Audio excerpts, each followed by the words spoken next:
അത്രയ്ക്ക് അസ്വസ്ഥതയുണ്ട് എനിക്ക്. എന്റെ വയറൊക്കെ ഉരുണ്ടുരുണ്ട് കയറുക. തലയ്ക്ക് നല്ല വേദനയുണ്ട്. ഹോസ്പിറ്റലിൽ പോ.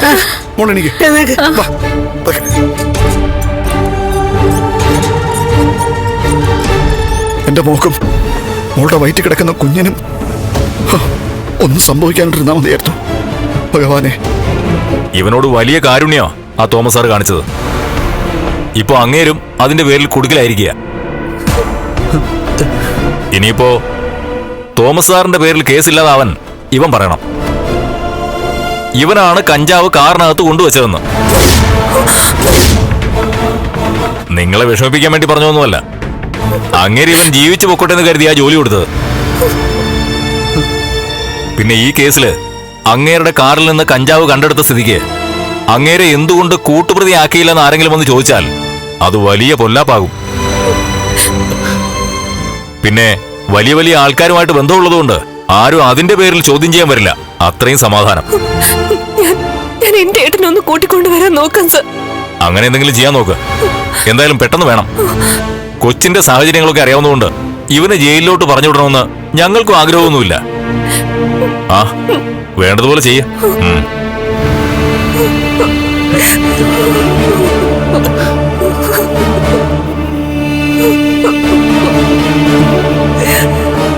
ആരൊക്കെ ഞാൻ തെറ്റിയതെന്ന് പറഞ്ഞാൽ നീ അത് വിശ്വസിക്കരുത് മഞ്ജു. നിന്റെ വിവാഹം കഴിച്ച ശേഷം മനസ്സുകൊണ്ടുപോലും നിന്നെ വേദനിപ്പിക്കുന്ന ഒരു പ്രവൃത്തിയും ഞാൻ ചെയ്തിട്ടില്ല. അങ്ങനെ ചെയ്യണമെന്ന് സ്വപ്നത്തിൽ പോലും ഞാൻ ചിന്തിച്ചിട്ടില്ല. എനിക്കറിയാം സാഗരേട്ട. ഞാൻ കണ്ണേട്ടിനെ കണ്ടിട്ട് വരാം.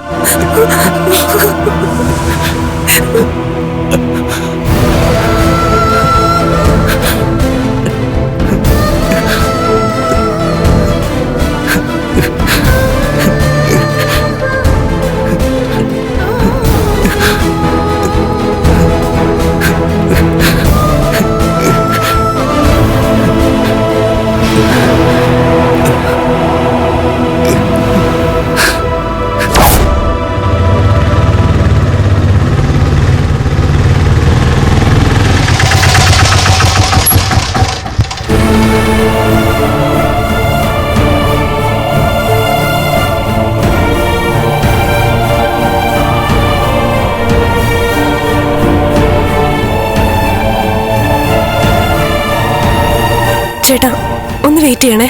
വെയിറ്റ് ചെയ്യാം.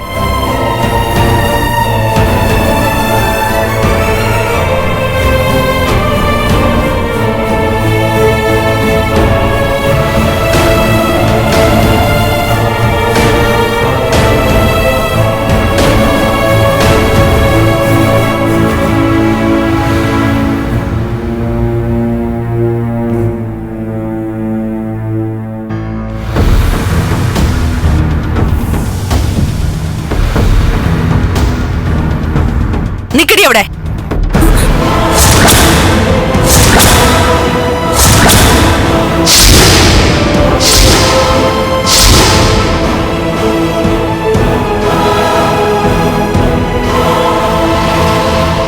എന്തു വേണം?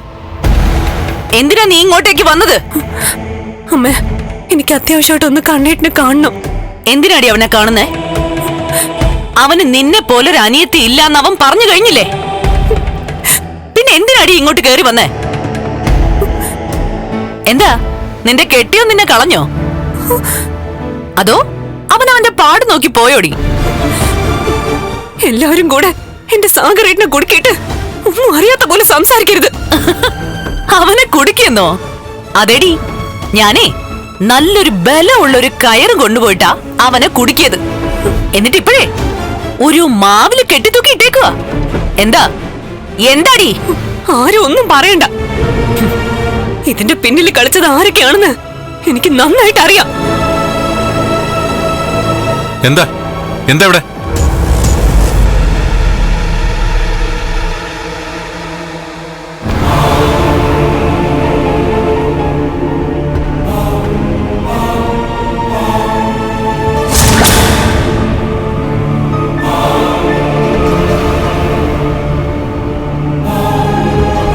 ആരോ ഇവളുടെ ഭർത്താവിനെ കുടിക്കെന്നും പറഞ്ഞു വന്നിരിക്കുക. എന്തു പറ്റിയടി?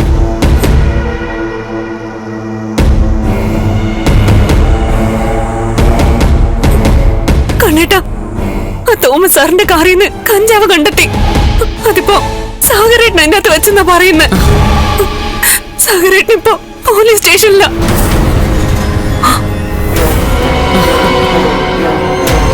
അവനോടൊപ്പം പോയപ്പോ തന്നെ ഞങ്ങൾ പറഞ്ഞില്ലേ നിനക്ക് ഈ ഗതി വരുമെന്ന്. എന്റെ കണ്ണേട്ട, ഞാൻ പറയുന്നതൊന്നും വിശ്വസിക്ക് പ്ലീസ്. കണ്ണേട്ട, സാഗരേട്ടൻ അങ്ങനെ. നീ ഒന്നും പറയണ്ട, ഇറങ്ങി പോയാ മതി. എന്ന അമ്മയാണോ തീരുമാനിക്കുന്നത്? ഇതെന്റെ കണ്ണേട്ടന്റെ വീടാ. അതാ ഞാൻ ഇങ്ങോട്ട് വന്നത്. ഇവിടേക്ക് കയറി വരുമ്പോ എന്നോട് ഇറങ്ങി പോവാൻ പറയാനുള്ള അധികാരമേ കണ്ണേട്ടിന് മാത്രമേ ഉള്ളൂ. പിന്നെ എന്റെ ഏട്ടത്തിക്കും. ഞങ്ങളൊന്ന് തലയെ കൈവച്ച് പറഞ്ഞതല്ലേ മഞ്ജു, അവനാള് ശരിയല്ലാന്ന്. ഇത് നിനക്ക് നേരത്തെ അറിയായിരുന്നല്ലോ. എന്നിട്ട് നീ എന്തിനാ അവന്റെ പിന്നാലെ പോയത്? ഏട്ടത്തി, ഞങ്ങളുടെ കല്യാണം നടന്ന ശേഷം സാഗരേട്ടൻ എന്നെ കൈവെള്ളയിലെ കൊണ്ട് നടന്ന്. നിന്നെ ഒരു കൈവെള്ളയിൽ കൊണ്ട് നടന്നപ്പോഴേ മറ്റേ കൈ കൊണ്ട് അവൻ കഞ്ചാവ് പിടി വലിക്കായിരുന്നു. തകർന്നാ ഞാൻ വന്നിരിക്കുന്ന. എന്നോട് ഈ രീതിയിലുള്ള സംസാരമൊന്നും വേണ്ടമ്മേ. മഞ്ജു, നിന്നെയും സാഗറിനെയും തമ്മിൽ ഒന്നിപ്പിച്ചതിന്റെ പേരില് മാർക്കോയോട് പോലും ഞാൻ ഉടക്കിയതാ. അവനോട് ഇപ്പോഴും എനിക്ക് ഇത്തിരി നീരസം ഉണ്ടെങ്കില് അത് ഈ ഒരു ഒറ്റ കാരണം കൊണ്ടാ. അങ്ങനെയുള്ള നീ എന്നെ കാണാനല്ല വരേണ്ടത്, അവരുടെ അടുത്തേക്കാ പോവേണ്ടത്. എന്നെ രക്ഷിക്കണേന്നും പറഞ്ഞു. അവനെ പോലെ ഒരുത്തനെ പുറത്തു കൊണ്ടുവരണമെന്ന് ഞങ്ങൾക്ക് ആഗ്രഹമില്ല മഞ്ജു. അവന്റെ ഭാഗത്ത് തെറ്റില്ലാന്ന് പറയാൻ പറ്റില്ല. അവന്റെ ബാക്ക്ഗ്രൗണ്ട് അതാ. ഞാനിനി ഇങ്ങനെയാ കാര്യങ്ങള് എന്ത് പറഞ്ഞാലും നിങ്ങൾക്ക് വിശ്വസിക്കാന്നറിയില്ല. ഒരു അസുരനെ പോലെ ഒരുത്തനുണ്ടല്ലോ, മേഘൻ, അമ്മയുടെ അനന്തരവൻ. അവൻ ഒറ്റ ഒരുത്തനോ ഇതിന്റെയൊക്കെ പിന്നില്. ഭൂലോക പാഴായ ഒരുത്തനെ കല്യാണം കഴിച്ചിട്ട് ഇനി അതിന്റെ കുറ്റം കൂടി അവന്റെ തലയെ കൊണ്ട് വെക്കടി. നീ പറഞ്ഞത് ശരിയാ.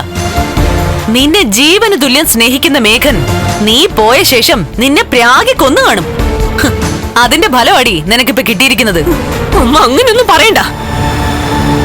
അവനെ പോലെ ഒരുത്തം പ്രാഗിയാലേ എനിക്കൊന്നും പറ്റില്ലമ്മേ. അവന്റെ കഴിഞ്ഞ കാലത്തെ കഥകളൊക്കെ ഇപ്പൊ അമ്മ അറിഞ്ഞു കാണുമല്ലോ. എന്നിട്ടും അവനോട് ദേഷ്യമൊന്നുമില്ല. എന്നെ നന്നായിട്ട് നോക്കിയ സാഗരേട്ടന അവനെക്കാളും പാഴ് അല്ലേ? അതേടി, ഒരുത്തന്റെ ഭാര്യയെ കട്ടോണ്ട് പോയവനെ നല്ലവനല്ലടി. അതുകൊണ്ടാ അവന് വേണ്ടി വക്കാലത്ത് പറയാൻ ഇവൻ പോലും വരാത്തത്. കണ്ണേട്ടാ, ഇനി കണ്ണേട്ട വിചാരിച്ചാലേ എന്തെങ്കിലും നടക്കൂ. അവനെ രക്ഷിക്കാനായിട്ട് ഞങ്ങൾ വരില്ല. അവനെ കളഞ്ഞിട്ട് നീ ഇങ്ങോട്ട് വന്നാ നിന്നെ രണ്ട് കൈ നീട്ടി സ്വീകരിക്കും. പക്ഷെ അവനോടൊപ്പം ജീവിക്കുന്ന നിന്നെ അംഗീകരിക്കാനും സംരക്ഷിക്കാനും ഞങ്ങൾക്ക് പറ്റില്ല.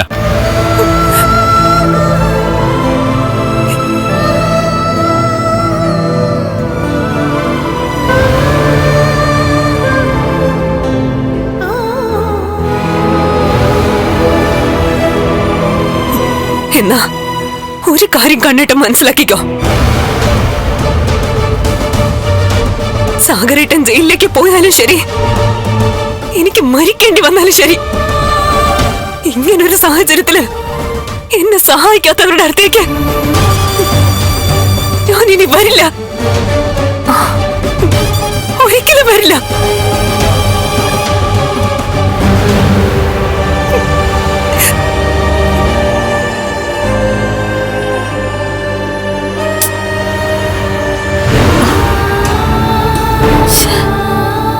കണ്ണേട്ടാ, അവള് വേണ്ട.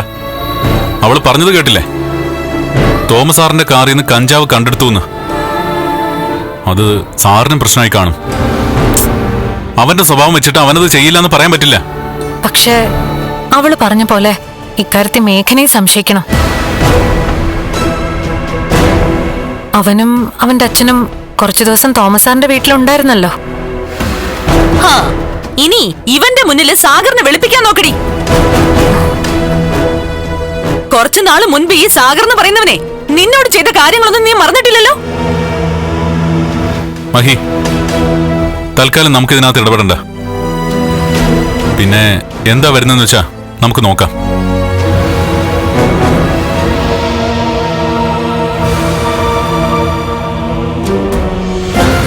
ഡീ, എന്റെ മോള് ക്രിമിനലായ ഒരുത്തനോടൊപ്പം കഴിയണം, അതല്ലടി നിന്റെ ആഗ്രഹം. ഹ്, അതുകൊണ്ടാ നിന്റെ മനസ്സ് പെട്ടെന്ന് മാറിപ്പോയത്. സാഗർ കുഴപ്പക്കാരനാ, അതിനേക്കാൾ കുഴപ്പക്കാരനാ അമ്മയുടെ അനന്തരവൻ. അതുകൊണ്ട് സാഗറിനെ ശപിക്കുന്ന അതേ നാവ് അവനെ വെറുതെ വിടരുത്. അവൻ ഒറ്റൊരുത്തനാ മഞ്ജുവിന്റെ ഇപ്പോഴത്തെ ഈ വിധിക്കെല്ലാം കാരണം. അമ്മയ്ക്കും അതിൽ പങ്കുണ്ട്. അവനെയും മഞ്ജുവിനെയും തമ്മിൽ ഒന്നിപ്പിക്കാൻ മുന്നിൽ നിന്നത് അമ്മയാ.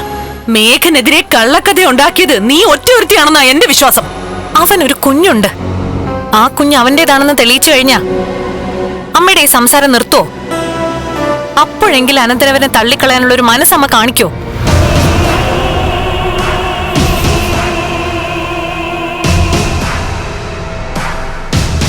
ഒരിക്കലും കാണിക്കില്ല. കാരണം നിങ്ങളുടെ എല്ലാവരുടെയും ബ്ലഡ് ഉണ്ടല്ലോ, അതൊന്നാ.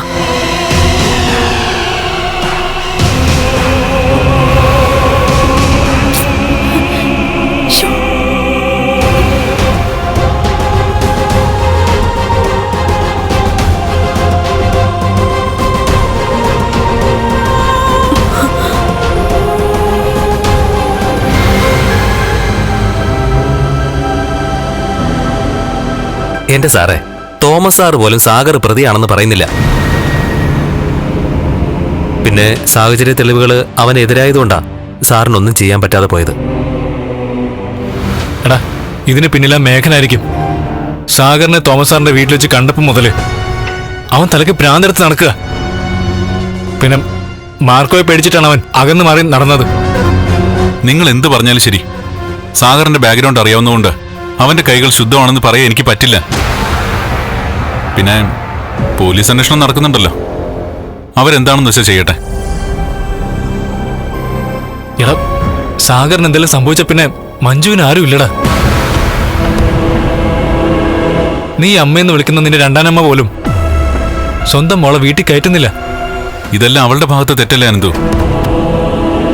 മേഘൻ ക്രൂക്കഡാണെന്ന് അറിഞ്ഞപ്പോ തന്നെ അവള് സാഗറിന്റെ പിന്നാലെ പോവുകയായിരുന്നോ വേണ്ടത്? അവക്ക് എന്റെ അടുത്തേക്ക് വരാൻ പാടില്ലായിരുന്നോ?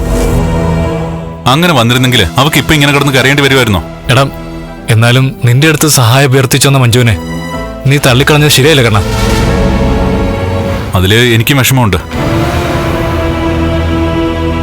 പക്ഷേ സാഗറിനെ ന്യായീകരിക്കുന്ന അവളെ അംഗീകരിക്കാൻ എനിക്ക് പറ്റില്ലടാ. സാർ ഒരു കാര്യം മനസ്സിൽ കരുതിക്കോ, ഇവിടെ ഞാൻ രണ്ടും കൽപ്പിച്ചാ നടക്കുന്നത്. ഈ കേസിൽ പ്രതി സാഗറായാലും മേഘനായാലും ശരി, അവർക്ക് കിട്ടേണ്ട ശിക്ഷ ഞാൻ കൊടുത്തിരിക്കും. എനിക്ക് തോന്നുന്നില്ല മഞ്ജുവിനെ ജീവനായി കരുതുന്ന സാഗർ ഇങ്ങനെയൊക്കെ ചെയ്യുമെന്ന്. എടാ, അല്ലെങ്കിൽ തന്നെ നീ ഒന്ന് ആലോചിച്ച് നോക്കുക കണ്ണ. തോമസ് സാറിന്റെ കാറിന്റെ അകത്ത് കഞ്ചാവുണ്ടെന്ന് പോലീസ് കണ്ടെത്തിയത് എങ്ങനെ? അപ്പൊ മനഃപൂർവ്വം ആരോ അതിനകത്ത് കഞ്ചാവ് കൊണ്ടുവച്ചിട്ട് സാഗറിനെ കുടിക്കുന്നു വേണ്ടേ കരുതാൻ? മേഘൻ ഇതൊക്കെ ഉപയോഗിക്കുന്ന കൂട്ടത്തില. ഒരു സമയത്ത് അവൻ വിലക്കെടുത്തവനല്ലേ ഈ സാഗർ. അപ്പൊ അവനും കഞ്ചാവ് വീടിയൊക്കെ വലിക്കാനുള്ള സാധ്യതയുണ്ട്. അതിപ്പോ മഞ്ജു നീയും മാർക്കോ എന്ന് അറിയണമെന്നില്ല.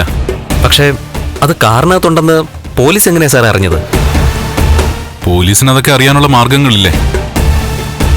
അങ്ങനെയല്ലേ ഓരോരോ കേസുകൾ പിടിക്കുന്നത്. എടാ, എന്തായാലും വലിയ ക്വാണ്ടിറ്റി ഒന്നുമില്ല.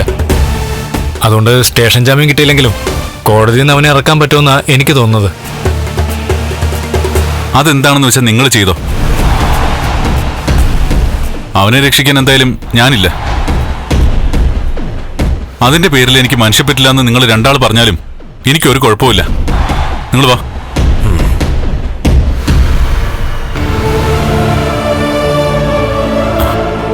എല്ലാം ഒന്ന് ശരിയായി വരുന്നതിന്റെ സന്തോഷത്തിലായിരുന്നു ഞാൻ. അപ്പോഴാ ഇങ്ങനൊരു തലവേദന വന്ന് പെട്ടത്. മാർക്കോ, മഞ്ജുനെ ഞാൻ നിരാശപ്പെടുത്തിയേ വിട്ടത്. അവളുടെ കാര്യം നീ ശ്രദ്ധിച്ചോണം. ആശ്രയിക്കാൻ ആളില്ലാന്ന് വന്നാ ചിലപ്പോ അവളെന്തെങ്കിലും കടുങ്കൈ ചെയ്യാൻ മടിക്കില്ല.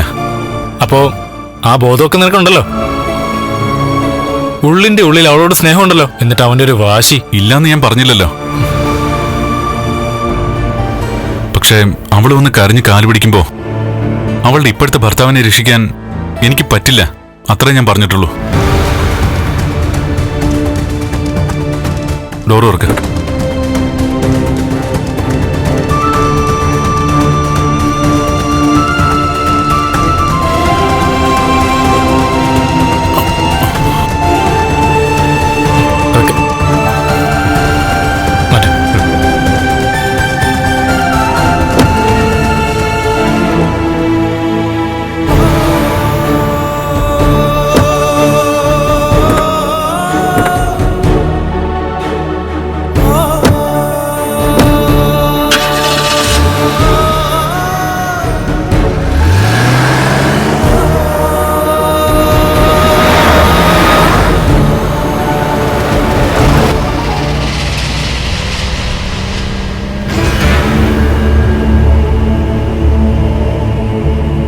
എന്താ മാർക്കോ വേണ്ടത്? ഇപ്പോ കോടതിയിൽ നിന്ന് ജാമ്യം എടുക്കാമല്ലോ അല്ലേ സാറേ? അതൊക്കെ പറ്റും. എന്നാ പിന്നെ ഞാനും ലോപ്പസും കൂടി മഞ്ജുവിൻ്റെ അടുത്തേക്ക് പോവാം. അവൾക്ക് പരമാവധി ധൈര്യം കൊടുക്കണം. ഞാനും അവളെ വിളിച്ചോളാം. അവൾക്ക് എന്താ വേണ്ടെന്ന് വെച്ചാ എത്തിച്ചു കൊടുത്തേക്കണം. ഇന്നിപ്പോ അവളെന്തായാലും ഭക്ഷണമൊന്നും ഉണ്ടാക്കില്ല. മാർക്കോ, പുറത്തുനിന്ന് എന്തെങ്കിലും വാങ്ങിച്ചിട്ട് അവളെ നിർബന്ധിച്ച് കഴിപ്പിക്കണം കേട്ടോ. അതൊക്കെ എന്നോട് പറയണ്ട സാറേ, ഞാൻ ചെയ്തോളാം.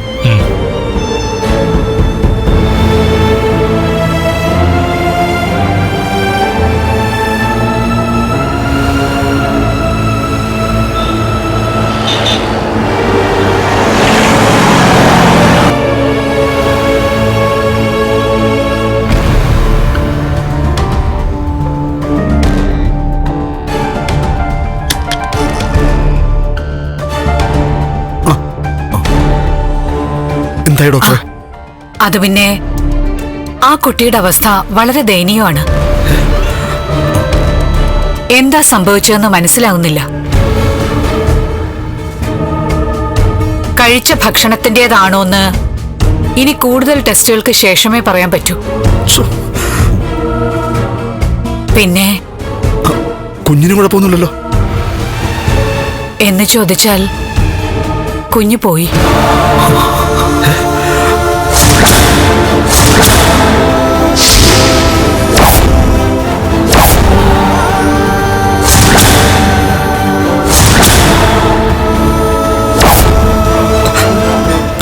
ഇനിയിപ്പൊ കുഞ്ഞിനെ പറ്റി ആലോചിച്ച് വിഷമിക്കാതെ അമ്മയുടെ ജീവനെങ്കിലും നിലനിർത്താൻ നോക്കുക ഞങ്ങള്. ഹാർട്ടിലും ലിവറിലും കിഡ്നിയിലും ഒക്കെ അഫക്ട് ചെയ്തു. ആളിപ്പോ വെന്റിലേറ്ററിലാ.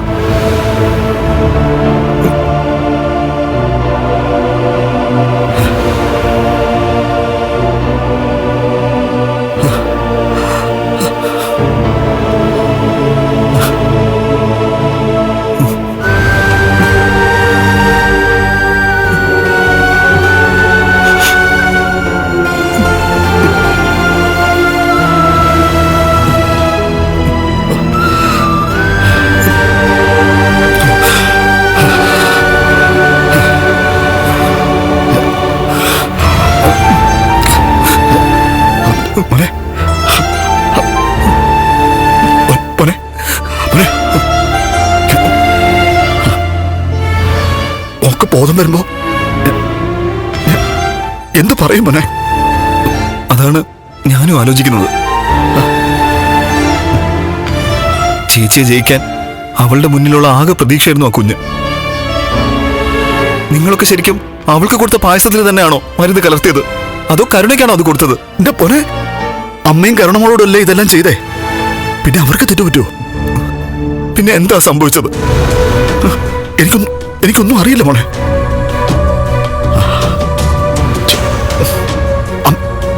അമ്മ എത്രയും പെട്ടെന്ന് വിളിക്കണം. വിഷം ഉള്ളിൽ പോയൊന്നും പറയാൻ പറ്റില്ല.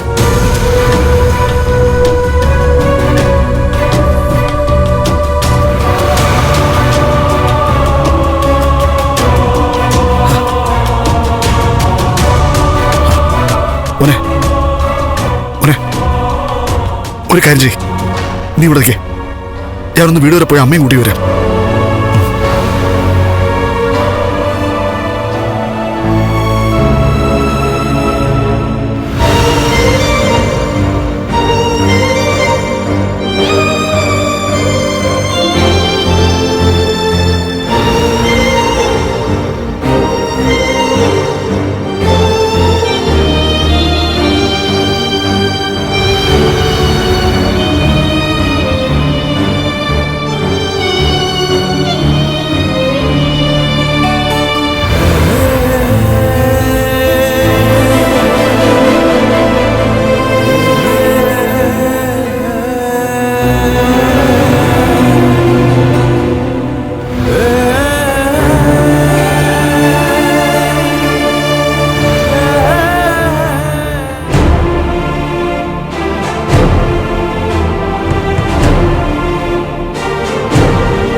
സർ, ആ വാ വരൂ, ഇരിക്കൂ. ഞാൻ നിങ്ങളുടെ വരവും കാത്തിരിക്കുമായിരുന്നു. സർ, കാറിൽ നിന്ന് കണ്ടെടുത്ത കഞ്ചാവിന്റെ ക്വാണ്ടിറ്റി കൂടുതലാണോ? അല്ല, അതുകൊണ്ട് സ്റ്റേഷൻ ജാമ്യം കൊടുക്കാവുന്നേ ഉള്ളൂ. പിന്നെ കസ്റ്റഡി വെച്ചത് മറ്റൊന്നും കൊണ്ടല്ല. ഇവനിത് വന്ന സോഴ്സ് അറിയണ്ടേ? ഉം. പിന്നെ മാർക്കോ വന്ന് കാര്യങ്ങളൊക്കെ പറഞ്ഞുകൊണ്ട് ശരീരം നോവിച്ച് സത്യങ്ങളൊന്നും അറിയാൻ ശ്രമിച്ചില്ല. അവനാണെങ്കിൽ ആണയിടുക, കഞ്ചാവ് വന്ന വഴി അവൻ അറിയില്ല എന്ന് പറഞ്ഞ്. അത് സത്യമായിരിക്കും സാറേ. ഇതിന് പിന്നില് വേറൊരുത്തനാവാനാണ് സാധ്യത. അന്ന് ലോക്കപ്പിൽ കിടന്ന ആ മേഘനാഥൻ, ഉം, അവൻ അവന്റെ അച്ഛനെയും കൊണ്ട് ഇടയ്ക്ക് തോമസ് സാറിന്റെ അഗസ്ത്യകൂടത്തിൽ വന്നതാ. ഉം. നീ പറയുന്നത് ശരിയായിരിക്കാം, പക്ഷെ അതിന് തെളിവ് വേണ്ടേ? ഇവിടെ തോമസ് സാറിനെ പോലും പ്രതിയെടുത്ത് കേസെടുക്കേണ്ടതാ. എന്റെ വക്കീലെ, ഒരാളുടെ കാറിൽ നിന്ന് തൊണ്ടി സാധനം കണ്ടെത്തിയാൽ ഡ്രൈവർ കുറ്റം സമ്മതിച്ചില്ലെങ്കിൽ പിന്നെ ഓണറല്ലേ പ്രതി?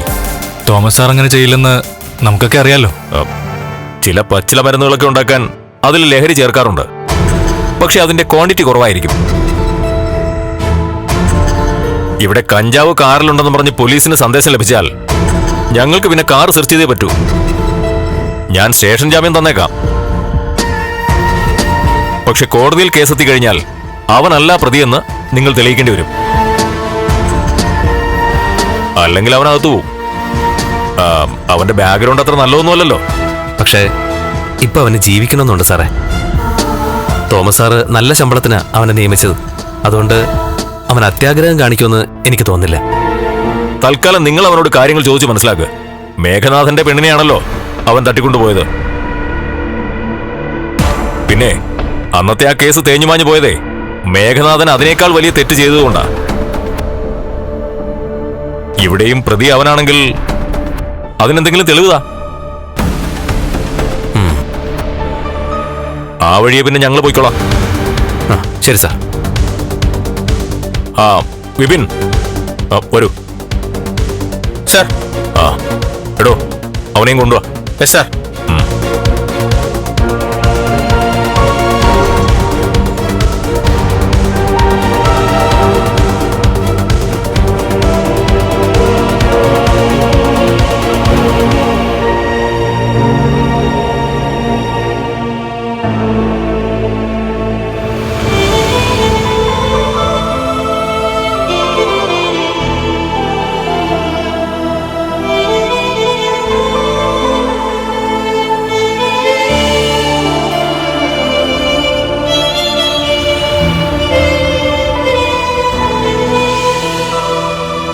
എന്താടാ ആലോചിച്ചോണ്ടിരിക്കുന്നത്?